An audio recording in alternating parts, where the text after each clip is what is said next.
ஜோதிட நண்பர்கள் அனைவருக்கும் வணக்கம். இன்றைக்கி நம்ம என்ன பார்க்க போகிறோம்னா, 9 கிரகங்களில் என்னென்ன கிரகங்கள் வழியாக என்னென்ன நோய் ஏற்படும், அந்த நோயை தீர்ப்பதற்கான நம் முன்னோர்கள் வகுத்த தமிழர்களின் மரபு வழி மருத்துவம் என்ன அப்படிங்கிறத நம்ம ஏற்கனவே சூரியன் வழியாக, அடுத்து சந்திரன் வழியாக ஒவ்வொரு கிரகமாக பார்த்துக்கிட்டு வர்றோம். இன்றைக்கி நம்ம பார்க்க போகிற கிரகம் புதன். அப்போ 9 கிரகங்களில் புதன் அப்படின்னு சொல்லக்கூடிய கிரகம் நமக்கு என்னென்ன நோயை தரும், அதுலேருந்து நமக்கு விடுபடுவதற்கு மரபு வழி மருந்துகள் என்ன அப்படிங்கிறத இன்றைக்கி பார்க்க போகிறோம். அப்போ புதன் அப்படின்னாலே மனிதனுடைய ஒட்டுமொத்த தோல் பகுதியும் புதன். அப்போ உடலில் நமக்கு ஸ்க்ரீன், நம்ம போர்த்திருக்கக்கூடிய போர்வை, அந்த ஸ்க்ரீன் தோல் ஒட்டுமொத்த தோலும் புதன். அதே போல் முதுகு பகுதி புதன். அதே போல் இடைப்பகுதின்னு சொல்லக்கூடிய நமக்கு இடுப்பு பகுதி புதன்.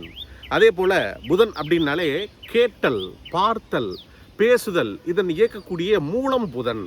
அப்போ சில பேருக்கு சின்ன குழந்தை, இந்த குழந்தைக்கு பேச்சு வரலப்பா, சில பேருக்கு காது கேட்க மாட்டேங்குது, இந்த குழந்தைக்கு பார்வை சின்ன வயசுல ரொம்ப குறைபாடாக இருக்குது, சில பேருக்கு ஆட்டிசம் சொல்கிறாங்க, ஹைப்பர் ஆக்டிவிட்டி இருக்குது, எதுவுமே உடலில் இயக்கம் சீராக இல்லை, பேச மாட்டான் அப்படின்னு சொல்கிறாங்கன்னா அவங்க ஜாதகத்தில் புதன் அப்படிங்கிற கிரகம் பரிவர்த்தனையாகவோ வக்ரமாகவோ விளிம்பாகவோ இருக்குதுன்னு அர்த்தம். அப்போ இந்த ஆட்டிசம் குறைபாடுக்கு என்ன வழி அப்படின்னா, முன்னோர்களில் ஒரு காலத்தில் ஆட்டிசம் சம்மந்தமாக பெருசாக கருத்துக்கள் இல்லை. ஏன் அப்படின்னா, ஒரு காலத்தில் ஆட்டிசம்ங்கிற குறைபாடு மக்கள்கிட்ட இல்லை, குழந்தைகள்கிட்ட இல்லை. ஏன் இல்லை அப்படின்னா, ஒவ்வொரு உயிரினமும் தன் குழந்தை, தன்னுடைய ஒரு விலங்காக இருந்தாலும் சரி, ஒரு பறவையாக இருந்தாலும் சரி, தன்னுடைய குழந்தையை குறிப்பிட்ட சில காலகட்டம் மட்டும் தன்னுடைய அரவணைப்பிலே வச்சுருக்கும்.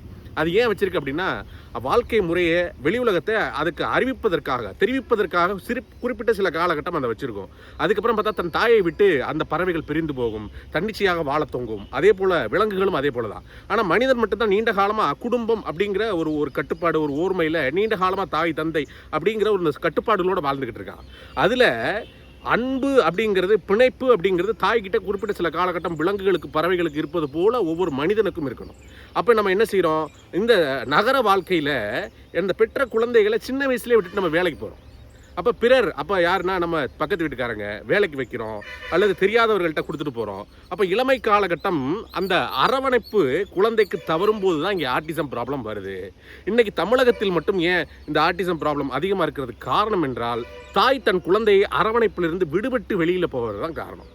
அப்போ இந்த மாறுதலை நீங்கள் ஏற்படுத்திக்கிறீங்க. அப்போ குழந்தைகளோட அரவணைப்பை கூட இருந்தே அனுசரித்து கொடுங்க. அப்போ குறைந்தபட்சம் ஒரு 5 வயது வரை குழந்தையும் தாயும் அந்த ஒரு அரவணைப்பு, பிணைப்பு, பாசத்தோடு இருக்கும்போது இந்த ஆட்டிசம் குறைபாடுகள் பாதிக்கப் போவது இல்லை. அதை உணர்ந்து கொண்டு செயல்படுங்க.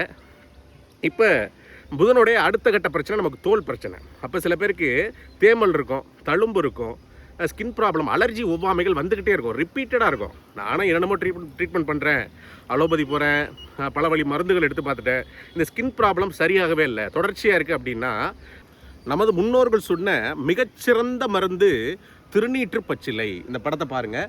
திருநீற்று பச்சிலையை நம்ம கிராமத்தில் ஸ்லாங் மாதிரி துண்ணுத்து பச்சிலைன்னு சொல்லுவாங்க. நம்மளுடைய பெரியம்மா, சின்னம்மா, பாட்டிக்கிட்ட கேட்டால் இது இருக்குது, உங்களுக்கு தெரியும். அதே போல் நீர் அதிகமாக உள்ள நீர்வழித்தடங்கள், வாய்க்கால் பகுதி, வரப்பு பகுதி, இப்போ மழை பெஞ்சிருக்க காலகட்டங்களில் அதிகமாக வரப்பு ஓரங்கள் ஃபுல்லாக அதை பார்க்கலாம். துளசி போலவே அது தோற்றம் இருக்கும். இதோட இலையோட வாசனை நீண்ட நேரத்துக்கு இருக்கும். ஒரு இலையை அப்படி கசக்கி கொஞ்சம் சுவாசித்து பார்த்தீங்கன்னா அதோட வாசனை ரொம்ப நேரத்துக்கு இருக்கும். அப்போ இந்த திருநீற்று பச்சிலையை நம்ம சிறியானங்கையோடு கலந்து, சிறியானங்கை தெரியாதவங்களுக்கு பாருங்கள், நிலவேம்புன்னு சொல்லுவோம். வேம்புகளில் நிலவேம்பு ஒரு வகை, அதைத்தான் நம்ம சிறியானங்கைன்னு சொல்லுவோம். அந்த டிஸ்பிளே பாருங்கள்.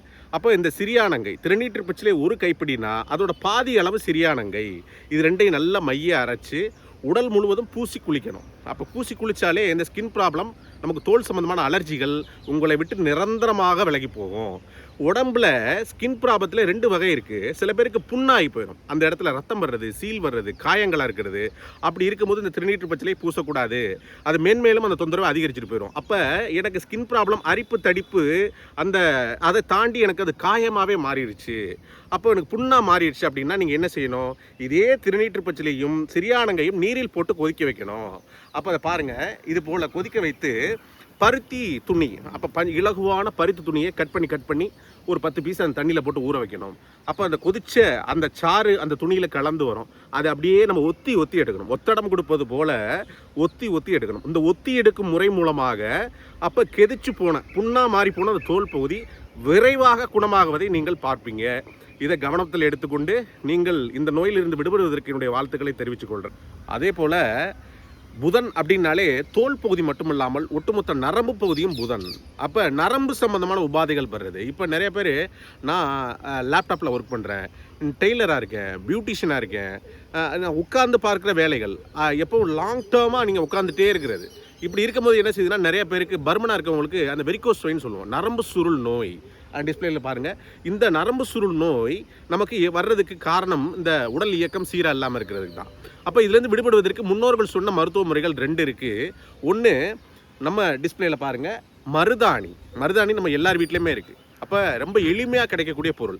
மருதாணியும் கல் உப்பும் சேர்க்கணும். அப்போ நம்ம நைஸ் உப்பு, அயோடின் உப்பு இதெல்லாம் தேவையில்லை, நமக்கு கல் உப்பு போதும். மருதாணியும் கல் உப்பை நல்லா அரைத்து கீழிருந்து மேலாக நம்ம தடவணும். அந்த வெரிகோஸ் வெயின் நரம்பு சுருள் இருக்க இடத்துல மேலிருந்து கீழே இல்லை, கீழிருந்து மேலாக தடவணும். இது ஒரு 5 நாட்கள் 6 நாட்கள் செய்ய செய்ய செய்ய இது வெரிகோஸ்லேருந்து நீங்கள் முழுமையான விடுதலை பெறலாம். அதோடு மட்டுமில்லாமல் இதை பாருங்கள், இந்த மாதிரி ஆசன முறைகள் செய்யணும். இந்த யோகாசனத்தில் விபரீத கரணின்னு சொல்லக்கூடிய இந்த ஆசனம். அப்போ செவத்து மேலே காலை வெர்டிக்கலாக 90 டிகிரி 90 டிகிரியில் நம்ம வச்சுருக்கணும். அதில் அந்த விரல் பகுதி மட்டும் சில நேரம் அசைக்கணும்.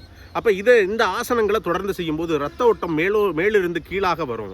அப்போ இந்த நரம்பு சுருள் நோயிலிருந்து விடுதலை பெறுவதற்கு இந்த ஆசனங்கள் உங்களுக்கு முழுவதுமாக கை கொடுக்கும். இதே போல் புதன் சம்பந்தமான நரம்பு தோல் சம்பந்தமான நோய்களிலிருந்து விடுபடுவதற்கு நேயர்களுக்கு உங்கள் வாழ்த்துக்களை தெரிவித்துக் கொள்கிறேன்.